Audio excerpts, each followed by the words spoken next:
Hi guys, welcome back to week 3 of my goal setting series for 2025. I can't believe that we are already here. We are in our last week. We are going to be writing goals today. I'm really excited. I hope that this has been helpful and informative for you. I am using the Power Sheets for my prep work and goal setting process. If you do not have the Power Sheets and you are interested in them, I will leave a link in the description box. You can get an additional 10% off if you use my link. You don't have to, but I absolutely love the Power Sheets. I think that they've been very helpful over the past decade of me setting goals. And so that's what we're going to be talking about today, writing goals out. I have had an interesting time of writing goals this year. I'm really excited to share what I've come up with. I have used ChatGPT a little bit for some wording, which I think has been incredibly helpful and useful for me and not something that I would expect, but it was kind of nice to be able to put some ideas into ChatGPT and have them spit out some interesting word choices for me, which actually helped out a lot as I formulated what I wanted my goals to be for 2025. So I am going to be using my Power Sheets. We're going to be talking about setting goals that stick. I will also be referencing my little goal journal because if you've been watching any of my videos, you know how much I love to chat, and that continues with writing out goals. I write down a lot of stuff, so I need the extra space. That's why I use this little Lightstrom notebook. So last week we left off with brainstorming your goals, and I gave you a couple of different ways that you could do this. You could use this brainstorm your goals section with the CLE categories, or alternatively, you could use a goals notebook and write some different ideas of goals at the top of a page, and then you would break down what the different projects associated with that goal would look like for you for the next year. I also shared that I do not use the CLE categories for setting my goals. Instead, I use this more as a general wellness check on my life in the different seasons. I think that that is the most useful for me personally, but however you want to set goals is 100% up to you. It is all about what is going to motivate you to make progress in the future. So when we are looking at goals, there are several different options that Power Sheets talks about. And last year they came out with this new Bloom acronym, and it stands for break it down little by little, on purpose, on a schedule, and measurable. And so they want you to break down your goals into specific actionable steps, make consistent progress on your goals by making your action steps achievable, align your goals with who you want to be and what matters most to you so that you can spend your time well. This goes back to your yes and no list as well as the why behind your goals. Give your action steps and goals a due date. It's okay to grow slow, and it's also okay to have urgency around things that matter. It's really going to depend on the type of goal and the season of life you are in as to what those due dates may be. And then measurable. Name an endpoint for your goal so you know when you've accomplished it. Now, if you've heard me talk about my goals in the past, you will know that my goals are much more like overarching lifestyle direction type goals. I never really view them as completed because things like growing my faith or continuing to build close relationships with my family and my community, those are things that are always going to evolve and change. There's no specific end date. However, within those overarching yearly goals that I have or life direction goals that I have, there are projects associated with those goals. And some of them do have end dates, or some of them are time bound. And it's really just going to depend on what you are hoping to work on in the future. So if you have the Power Sheets, they do have some really helpful examples in here for you. If you are new to Power Sheets, I think that this is very, very beneficial. If you're new to goal setting in general, I think this is beneficial because I think one of the stumbling blocks that a lot of people have is they don't know quite how to break down their goal. I'm going to talk about it a little bit as well as some of the resources that I use as we continue through this video, but I think that these are very, very helpful. They break down their goals Power Sheets breaks down their goals into big dreams, finish lines, and habits. So big dreams are goals without deadlines that help you become the person you want to be, cultivate a purposeful life you love, and leave a legacy. So these are kind of how I set all of my goals, those big dreams goals. Within those big dreams, I do have finish line goals. Finish line goals are shorter time horizon and are specific and measurable. So an example would be opening an online shop, completing a marathon, making a quilt, or hosting a book swap. Those are finish line type goals. And then the third type of goal that Power Sheets kind of walks you through are habits, repetitive behaviors or actions that establish rhythms. And Cultivate What Matters has some great resources. If that is a goal for you, they have a routines workbook and a habits workbook. I have gone through both of them. They are very, very helpful.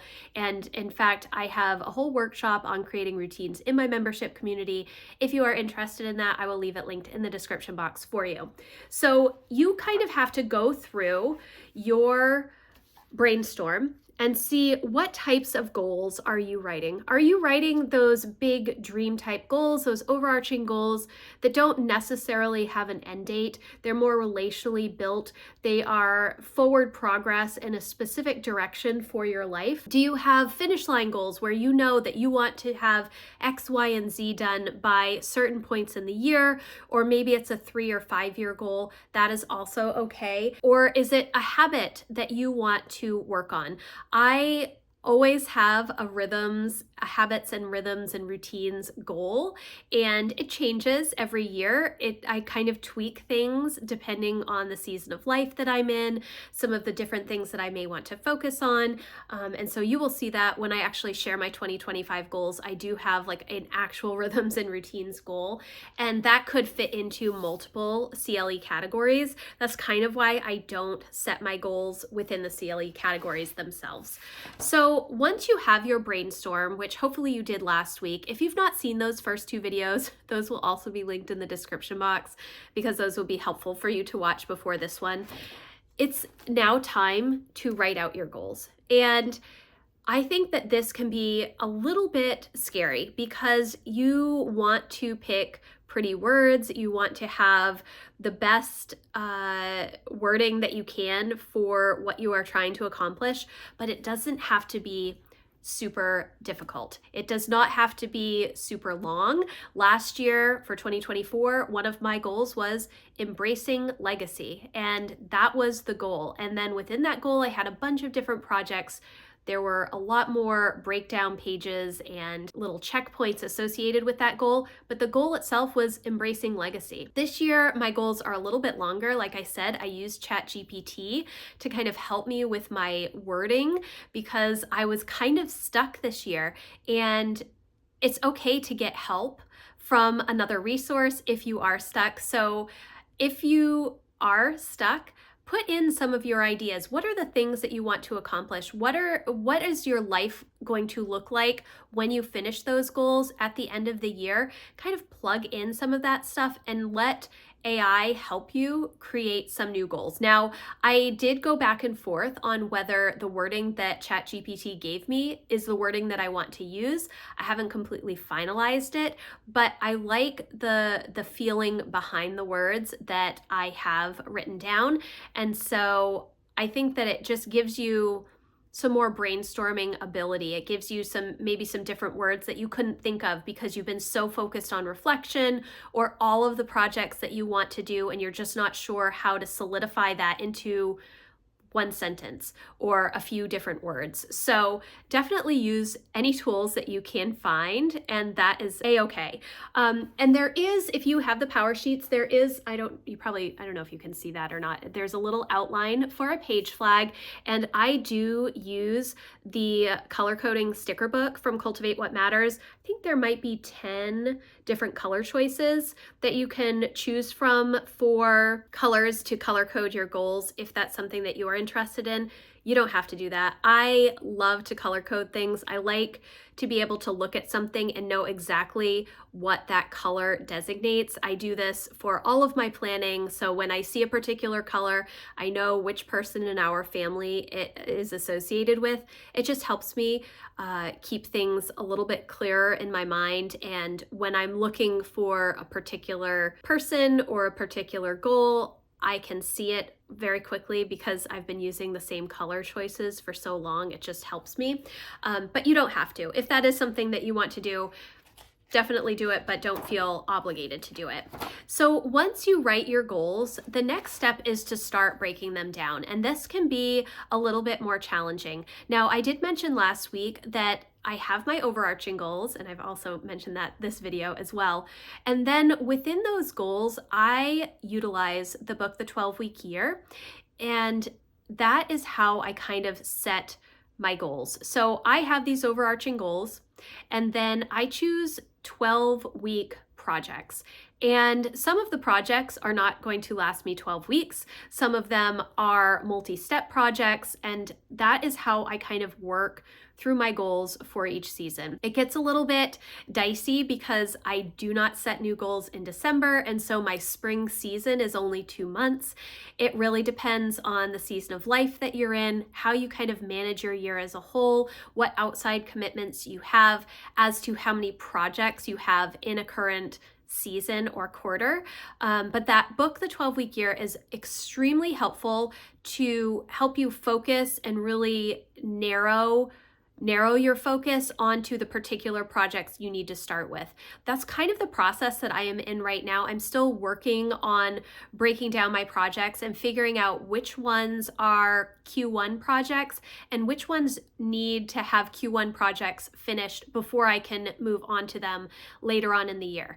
I do not necessarily plan out every single project for every single season in the year. I really focus on quarterly goal action plans because I don't know what the year is going to hold. I honestly don't even know what the first quarter is going to hold. I have an idea, and I think that it will most likely be the case, but it really depends. I know that last year, or for 2024, I had an entirely different summer planned than what ended up happening. I planned out my summer, I planned out my goals, and then I got shingles, and that completely derailed a lot of the projects that I had planned. Things like planting a garden, that was not going to happen when I was having outbreak of shingles.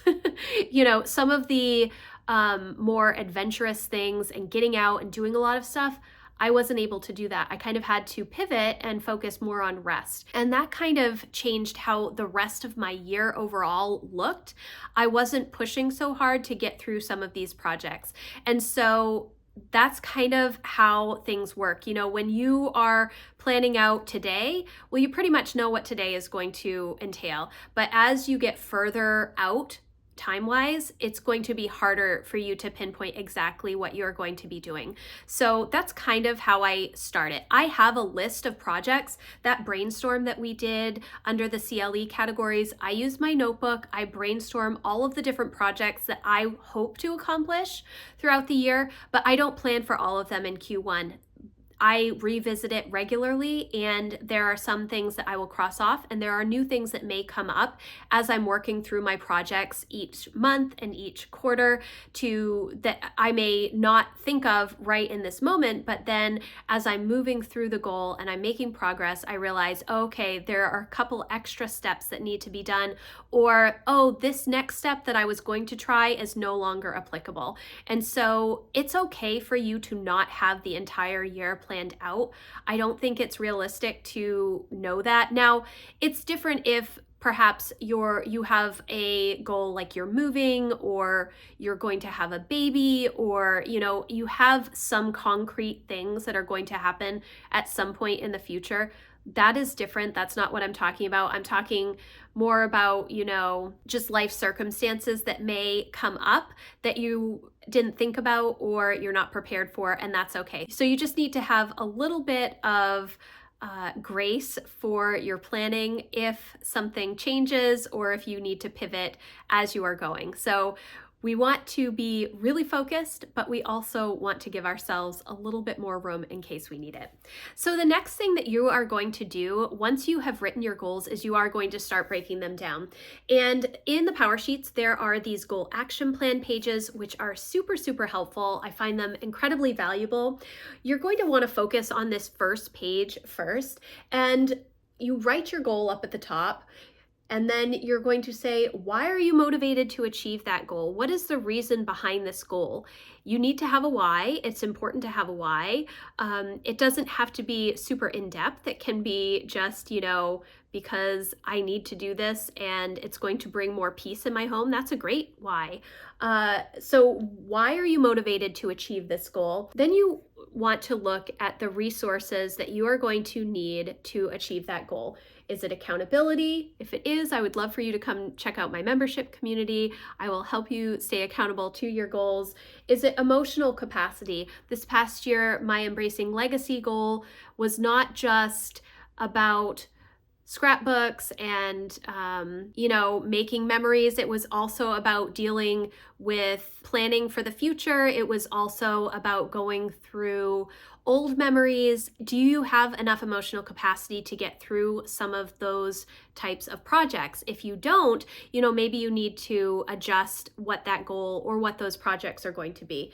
Is it going to be money, physical space, expertise, or advice? Do you need to hire a consultant or have somebody come into your home to help you with organization? Or do you need to consider somebody from the outside for some particular thing? And the last resource, time. And time is not a resource that we can get more of. We only have 168 hours in the week. Really understand the time that you have. If you are looking at your goals and you are looking at your yes and no list and you see that you have way more on your plate on your yes and no list than you have time for, you're going to have to adjust some of those expectations so that you are able to have time to work on your goals.